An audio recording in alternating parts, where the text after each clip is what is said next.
Rents in the UK are now at the highest rate on record.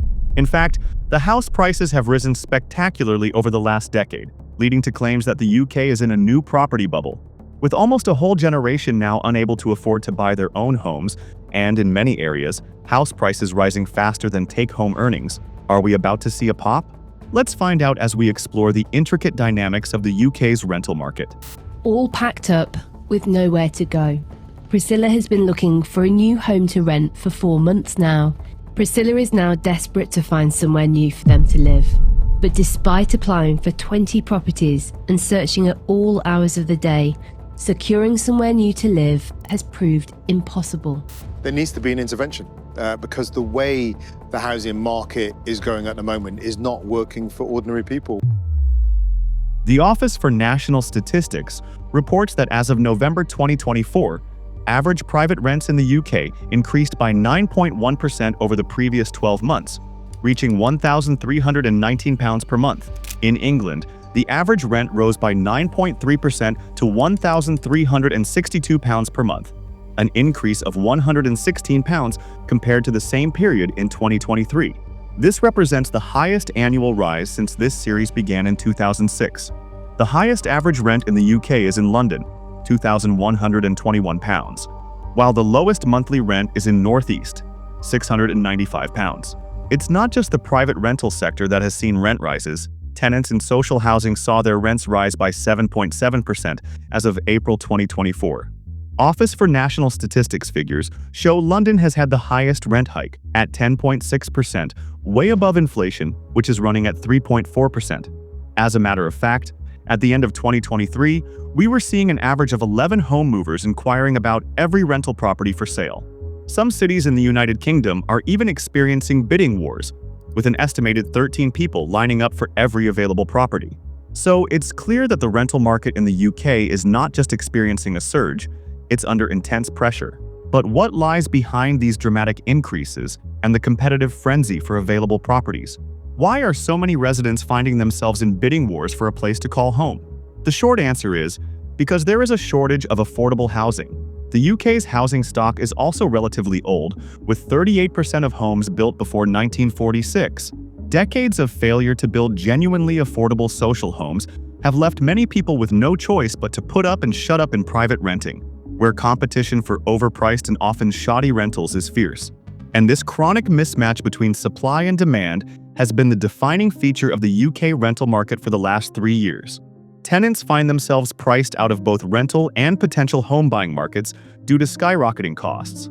This situation also affects first-time buyers who are unable to save enough for a deposit amid rising living costs, thus prolonging the housing crisis. High property prices are also a double-edged sword for landlords. While they could provide higher capital gains in the long term, they deter many new landlords from entering the market. Many existing landlords are also being enticed into selling their properties to cash in on these high prices, further exacerbating the shortage of rental properties. Immigration rates in the UK have also reached record highs, with approximately 1.2 million people migrating to the country in the year ending June 2024. During the same period, 479,000 individuals emigrated from the UK, resulting in a net migration figure of 728,000. Many of these new arrivals often look for rental properties as they establish themselves in the country, significantly increasing the demand for rental homes. But there are other factors involved as well. Let's take a look at them. For instance, areas like Cornwall, where tourism has seen a surge in short-term lets. Through the rise of Airbnb in recent years, faces even more pressures on demand. The rise of short-term lets through platforms such as Airbnb has reduced the availability of rental properties for long-term renters. Landlords are often able to make more money through short-term rentals, which has led to a reduction in available rental properties for those who need long-term accommodation. Then comes the mortgage rates.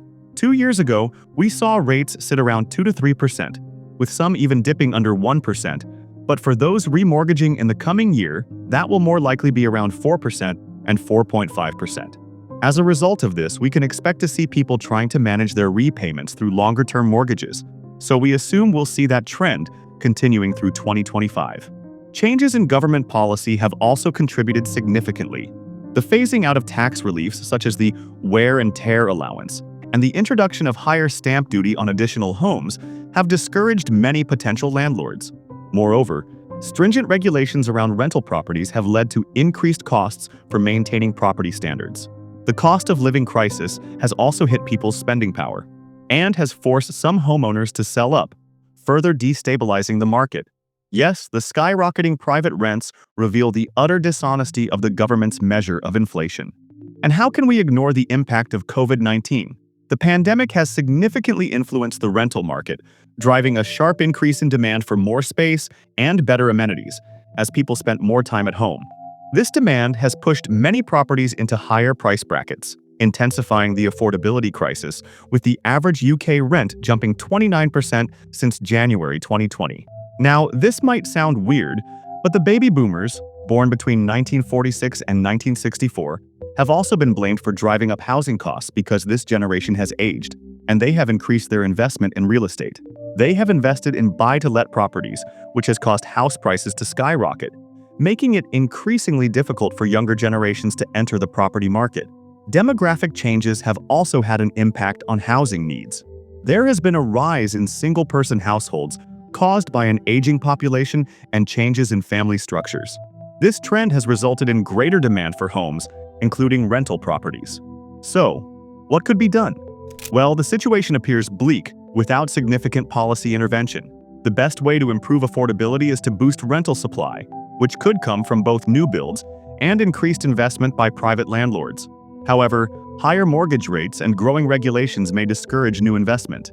Enhanced government incentives for building affordable housing, revised tax schemes to encourage small landlords, and perhaps a cap on rent increases could help stabilize the market. And most importantly, it's time to put the needs of the many ahead of the greed of the few and create a fairer, more just society for all. But this looks unlikely, and further rationalization of landlord portfolios in the face of higher mortgage rates alongside growing regulation will offset any rise in new investment in rental supply. So the rents may remain unaffordable throughout 2025. And in this situation, many would ask, is buying a house still worth it? Well, although there are still many advantages to owning a home, and it remains many people's aspiration, home ownership can offer long-term financial and living stability. However, different home setups will work for different people and different life circumstances. But the most important thing to do is meet housing needs and to create a secure home environment. So, what are your thoughts on these developments? Share your insights and join the conversation below. Don't forget to like, subscribe, and hit the bell icon for more updates on critical issues like this. Thank you for watching.